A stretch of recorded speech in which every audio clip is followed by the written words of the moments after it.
আপনি কারো টাকা মেরে দিয়েছেন? যার টাকা মেরেছেন তাকে আপনি বহুত বড় উপকার করে দিয়েছেন। যার টাকা কেউ মেরে দিয়েছে সে আজকে থেকে আর আফসোস করবেন না, হাসতে হাসতে বাড়ি যান। কারণ এক পয়সার জন্য 700 রাকাত নামাজ দিতে হবে। এক আনানো, এক পয়সা, এক পয়সা 700 রাকাত নামাজ দিয়ে ফেলতে হবে কিয়ামতের মাঠে। তো আমার 1 টাকা মেরে দিয়ে তুমি 700 রাকাত নামাজ দিয়ে ফেলো, আমার জন্য ভালো, মেরে দাও। ঠিক কিনা? জোরে কথা বলেন না।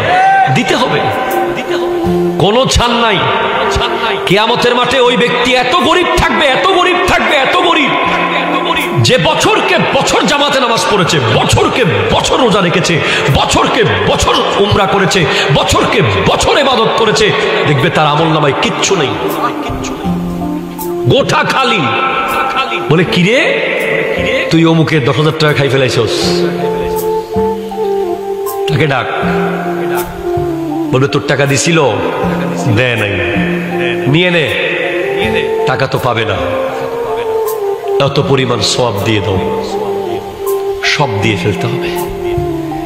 আজকে আল্লাহর ভয় না থাকার কারণে আমরা কত কিছু যে খেয়ে ফেলতেছি, অথচ গাউসে পাক আব্দুল কাদের জিলানী রহমতুল্লাহ আলাইহির আব্বাজান একটা আপেল খেয়ে, শুধু একটা আপেল, কোরানো আপেল, এই একটা আপেলের হকের ভয়ে উনি 12 বছর কাজ করেছেন একটা করে।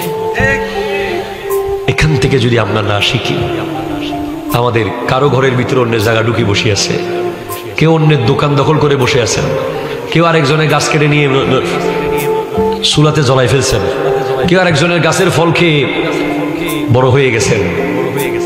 তওবা করেন, মাপ চান। বান্দার হক আল্লাহ মাফ করবে না।